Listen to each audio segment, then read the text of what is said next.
देखिए आज हम 9th के में विज्ञान से संबंधित कुछ महत्वपूर्ण चीज़ों को आपको बता रहे हैं। पहले आप देखिए पदार्थ का द्रव्य क्या होता है। पदार्थ कहिए या द्रव्य कहिए, क्या कहा जाएगा, पदार्थ या द्रव्य। तो देखिए पदार्थ की परिभाषा हम क्या देते हैं, चाहे द्रव्य कहिए चाहे पदार्थ कहिए।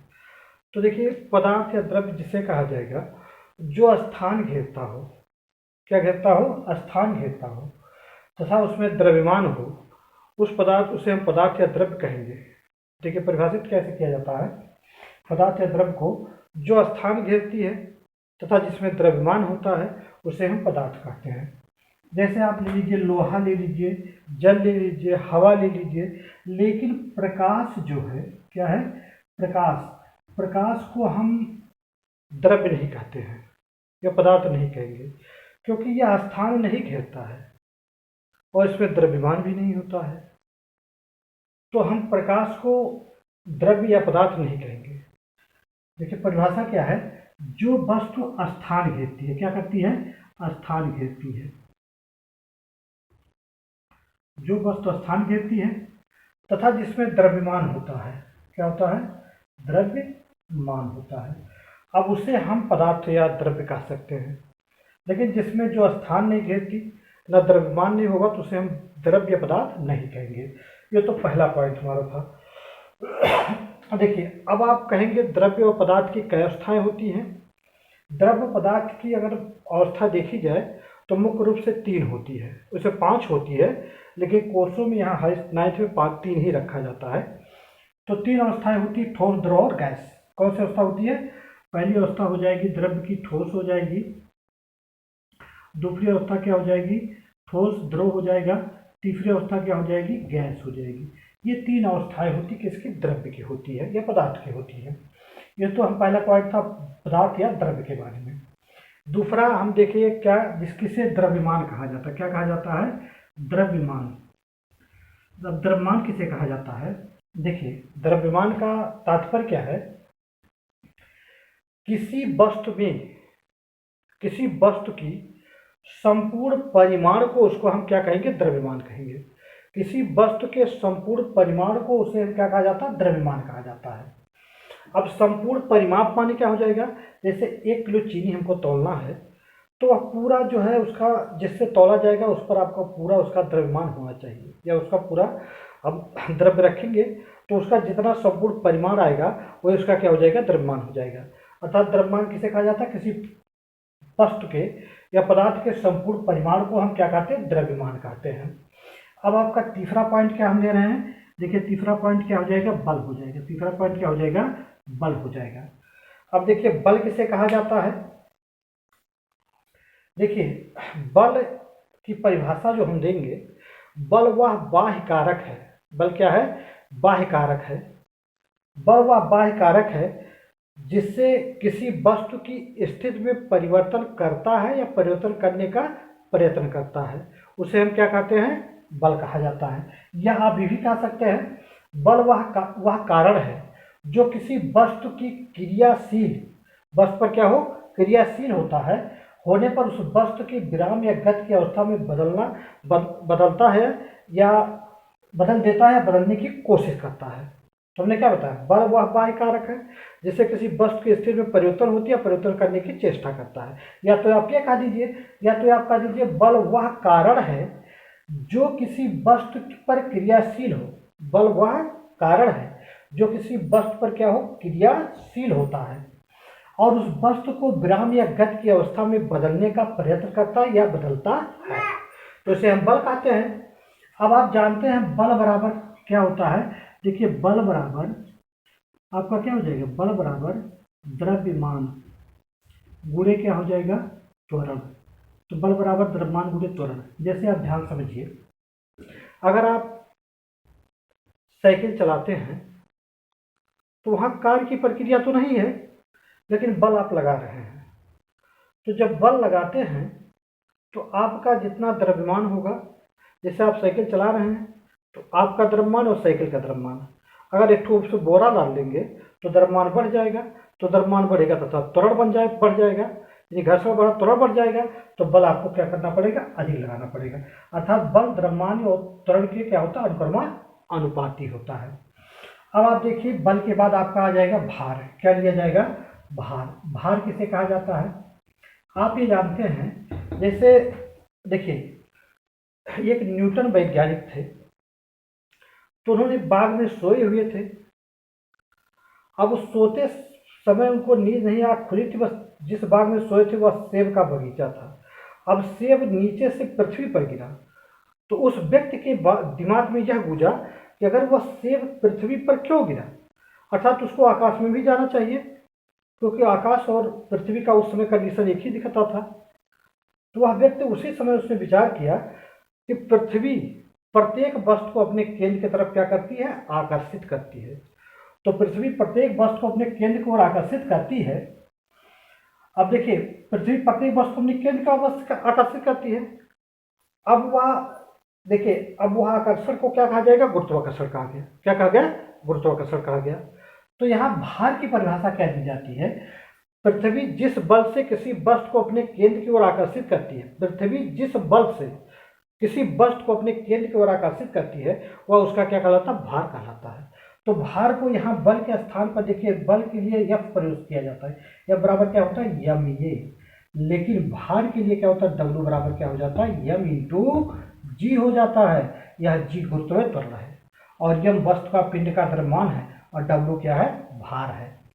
तो भार की परिभाषा हमने क्या दिया, जिस बल से पृथ्वी किसी वस्तु को अपने केंद्र की तरफ आकर्षित करती है, वह उसका क्या कहलाता है, भार कहलाता है। अब दोनों का मात्रक क्या होगा, न्यूटन। इसका भी मात्रक क्या हो जाएगा, न्यूटन हो जाएगा। बल और भार का मात्रक क्या होगा, दोनों समान होंगे, न्यूटन हो जाएगा। अब आप देखिए, चलिए आ जाइए किस पर, घनत्व पर। किस पर, घनत्व पर चले आइए। घनत्व किसे कहा जाता है, देखिए घनत्व से तात्पर्य क्या है कि किसी पिंड के या किसी वस्तु के इकाई आयतन, किसी वस्तु के इकाई आयतन में उसका जो द्रव्यमान होता है वह वस्तु का घनत्व कहलाता है। किसी वस्तु के इकाई आयतन में उसका जो द्रव्यमान होगा उसे हम क्या कहेंगे, घनत्व कहा जाएगा। किसी वस्तु के इकाई आयतन में उसका जो द्रव्यमान होता है उसे हम क्या कहते हैं, घनत्व कहते हैं। और घनत्व का मात्रक क्या हो जाएगा, किलोग्राम बटे मीटर, या किसमें जो लिया जाए क्यूब हो जाएगा, या क्या हो जाएगा, घनत्व का मात्रक हो जाएगा। घनत्व को D से दर्शाया जाता है। अब आप चलिए आइए वेग में। किस पर, वेग में। किसे वेग कहा जाता है। आप देखिए वेग और चाल दो चीज़ होती है। वेग चाल क्या होती है, दो चीज़ होती है और इसके दोनों अलग अलग राशियाँ भी हैं। देखिए वेग में विस्थापन और चाल में दूरी ली जाती है। तो वेग का मतलब क्या होता है, किसी वस्तु द्वारा इकाई समय में, किसी वस्तु द्वारा इकाई समय में निश्चित दिशा में तय की गई दूरी को वस्तु का क्या कहते हैं, वेग कहते हैं। किसी वस्तु के द्वारा इकाई समय में निश्चित दिशा में तय की गई दूरी को वस्तु का क्या कहते हैं, वेग कहते हैं। अब यह एक सदिश राशि है, इसमें निश्चित दिशा लिया गया। मान लिया यहाँ से एक व्यक्ति चलना प्रारंभ किया और यहाँ पर पहुँचा, अर्थात ये 10 मीटर चला है। कितना मीटर चला है, 10 मीटर। इस बिंदु से इस बिंदु की दूरी क्या है, 10 मीटर। अब 10 मीटर चला, एक निश्चित दिशा में चलेगा तभी वेग होगा। अगर वहाँ से चलने के पश्चात पुनः इसी स्थिति में आ जाता है, ये पुनः आपका वहाँ से चल के क्या आ जाता है, 10 मीटर पुनः भी आ जाता है वह व्यक्ति। तो अब इसका हम जब विस्थापन लेंगे तो विस्थापन क्या निकाला जाएगा, अंतिम माइनस प्रारंभिक। तो हम देखिए वेग बराबर क्या हो जाएगा, डेल्टा S बटे डेल्टा क्या हो जाएगा, T हो जाएगा। तो अब यहाँ विस्थापन दोनों स्थितियों का अंतर निकालेंगे, 10 में से 10 घटाएंगे बटे T आपका जो समय लगा हो, तो 10 में से 10 घटाने में क्या आ गया, 0 बटे समय आपका क्या हो जाएगा, भाग देंगे क्या हो जाएगा, 0।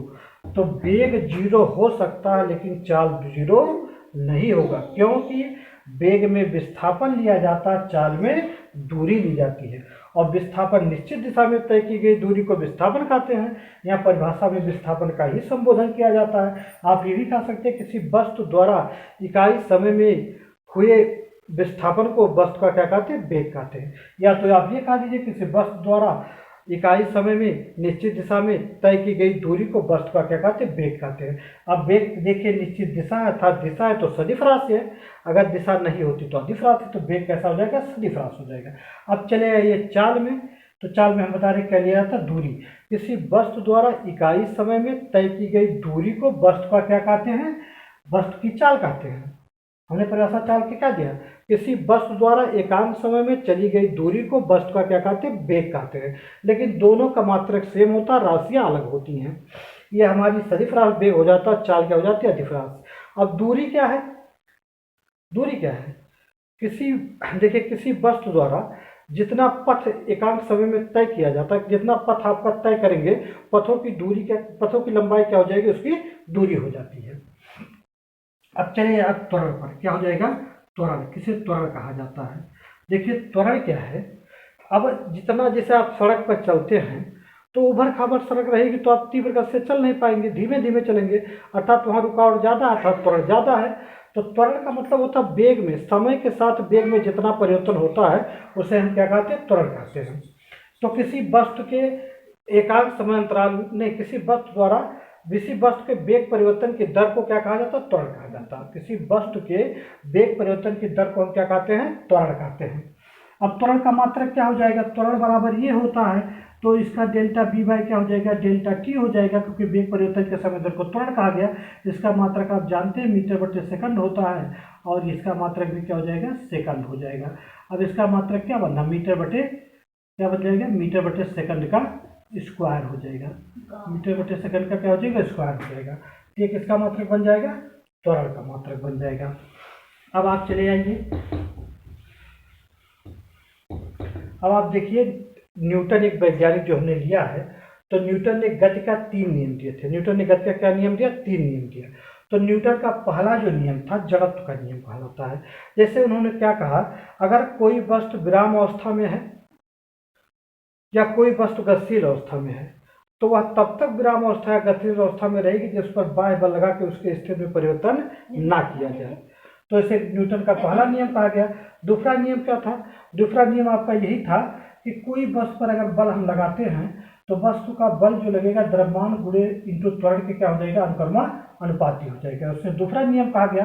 तीसरा नियम आप जानते हैं, जैसे हम दीवार पे मारे धक्का तो दीवार के साथ सबको भी चोट लग रही है ना, बंदूक से गोली छूटी तो बंदूक की गोली आगे गई तो पीछे व्यक्ति झटका लगता है, यानी क्रिया का प्रतिक्रिया नियम हो जाता है। तो तीसरा नियम क्रिया का क्या था, प्रक्रिया नियम था। अब आप चलिए संवेग आवेग क्या हो जाएगा, तो किसी देखिए संवेग या क्या कहेंगे, आवेग, संवेग तथा क्या हो जाएगा, आवेग, संवेग तथा क्या हो जाएगा, आवेग हो जाएगा। तो अब संवेग या आवेग एक ही चीज को संबोधित किया जाता है। किसी वस्तु देखिए किसी गतिशील वस्तु का संवेग उनका वह गुण है जो वस्तु के द्रव्यमान तथा वेग के संयुक्त फल का उस वस्तु से उत्पन्न होता है। तो संवेग आवेग बराबर पी बराबर क्या होता है, एम इंटू बी हो जाता है। अब कार्य क्या है, कार्य किसे कहा जाता है, तो देखिए कार्य किसी कर्ता द्वारा, कार्य किसी कर्ता द्वारा यदि देखिए कार्य की परिभाषा एक और ढंग से दे रहे हैं। देखिए कार्य बल और बल के अनुप्रयुक्त, बल और बल के अनुप्रयुक्त बिंदु द्वारा बल की दिशा में तय की गई दूरी के गुणनफल को बल का क्या कहा जाता है, बल के द्वारा किया गया क्या कहा जाता है, कार्य कहा जाता है। या कार्य भी कहा जा सकते हैं किसी कर्ता द्वारा किसी वस्तु पर लगाया गया बल और वस्तु की स्थिति में हुए परिवर्तन के गुणनफल को वस्तु का क्या कहते हैं, कार्य कहते हैं। तो कार्य बराबर डब्ल्यू बराबर क्या हो जाता है, एफ इंटू क्या हो जाएगा, यस हो जाएगा। एफ आपका बल है, यस आपका दूरी में परिवर्तन या विस्थापन हो जाएगा, ये कार्य होता है। तो कार्य का मात्रा क्या होता है, जूल होता है। कार्य का मात्रा क्या हो जाता है, जूल हो जाता है। अब आप चलिए शक्ति किसे कहा जाता है, तो देखिए शक्ति क्या है, आप जैसे किसी देखिए शक्ति किसे कहा जाता है, शक्ति को हम पी से डिनोट करते हैं, किससे, पी से। तो शक्ति क्या है, कार्य करने की दर को क्या कहा गया, शक्ति कहा गया। कार्य करने की दर को क्या कहा जाता है, शक्ति। तो देखिए शक्ति जो है कार्य करने की दर P बराबर डब्ल्यू बाई टी। तो दर माने समय हो जाएगा, कार्य माने डब्ल्यू हो गया, तो कार्य करने की दर को क्या क्या शक्ति कहा गया। या तो इसका मात्रक जूल बटे आपका सेकंड हो जाएगा, या तो आपका इसका मात्रक क्या हो जाएगा, इंटू वाट हो जाएगा। तो देखिए ये आपका शक्ति का मात्रक है। तो तो अब अगर मान लिया शक्ति का जैसे मशीनरी में उपयोग किया जाता है, बड़े बड़े फैक्ट्रियों या इंजनों या वाहनों का प्रयोग किया जाता है शक्ति निकालने के लिए, तो उससे बड़े मात्रा की क्या होती है, आवश्यकता होती है। तो देखिए एक इसको हम अगर व्यक्त करें वाट को, इसमें किलोवाट में, इसमें किलोवाट में, तो 1 किलोवाट बराबर कितने वाट के बराबर होता है, 10⁻³ वाट के बराबर हो जाता है। या एक मेगावाट ले लीजिए, क्या ले लीजिए, मेगावाट। तो 1 मेगावाट बराबर क्या हो जाता है, 10⁻6 आपके वाट के बराबर हो जाता है। या आप ये कह सकते हैं, देखिए अगर आप 1 किलोवाट को जूल में संबंध व्यक्त करते हैं तो क्या मान आता है, तो 1 किलोवाट घंटा ले रहे हैं, शक्ति को किसमें लिया गया, 1 किलोवाट क्या लिया गया, घंटा, 1 किलोवाट घंटा लिया गया, क्या लिया गया, 1 किलोवाट घंटा बराबर क्या हो जाएगा, कितने जूल के बराबर होगा। हाँ, तो 1 किलोवाट, तो 1 किलोवाट में हम वाट बढ़ाएंगे तो कितना हो जाएगा, चाहे 1000 लिखे चाहे 10⁻³ लिखिए, और घंटे को हम बदलेंगे सेकंड में, तो 60×60 कर दिया जाएगा, क्या हो जाएगा, ये सेकंड हो जाएगा। अब किलोवाट घंटा और जूल में संबंध हम व्यक्त कर रहे हैं, तो आप भी आपको हमने बताया कि वाट बराबर क्या हो जाता है, जूल बटे क्या हो जाता है, सेकंड होता है। जूल बटे क्या हो जाता है, सेकंड हो जाता है, जूल बटे सेकंड होता है। वाट बराबर जूल बटे क्या हो जाता है, सेकंड हो जाता है। तो वाट के स्थान पर यह मान हम रखेंगे, तो 10⁻³ हो जाएगा, और जूल बटे क्या हो जाएगा, सेकंड हो जाएगा, जूल बटे सेकंड हो जाएगा, जूल बटे सेकंड, और गुणे क्या हो जाएगा, 3600 आपका क्या हो जाएगा, सेकंड हो जाएगा, 3600 सेकंड हो जाएगा। अब ये सेकंड सेकंड से हमारा कट जाएगा, तो यहाँ पर कितना हो जाएगा, 10⁻³ हो जाएगा, गुणे 3600, गुणे अब यहाँ बचेगा क्या हमारा, जूल बचेगा, क्या बच जाएगा, जूल बच जाएगा। अब इसको हम व्यक्त कैसे करेंगे, 3600 गुणे 10⁻³ कितना हो जाएगा, 5, क्या हो जाएगा, जूल हो जाएगा। अब इसको हम लिखना चाहें तो क्या लिखेंगे, 3.6 गुणे 10⁻³ क्या लिख देंगे, 6 जूल। तो 1 किलोवाट घंटा बराबर कितना हो जाएगा, 306 गुणे 10⁻6 जूल के बराबर हो जाएगा। या किलोवाट घंटा और जूल में क्या हो जाता है, हमारा संबंध हो जाता है। अब देखिए आप चले जाइए ऊर्जा, ऊर्जा किसे कहा जाता है, ऊर्जा किसे कहा जाता है, ऊर्जा किसे कहा जाता है, तो कार्य करने की क्षमता को हम क्या कहते हैं, ऊर्जा कहते हैं। कार्य करने की क्षमता को हम क्या कहते हैं, कार्य करने की क्षमता को हम क्या कहते हैं, ऊर्जा कहते हैं। तो कार्य करने की क्षमता को ऊर्जा कहा जाता है। कार्य का मात्रक भी जूल, ऊर्जा का मात्रक भी जूल होता है। तो ये इतना चीज़ें आज महत्वपूर्ण चीज़ें हम वर्णन किए हैं। ये क्लास 9th का सब्जेक्ट है साइंस का, इसको पूर्व वर्णित किया गया है।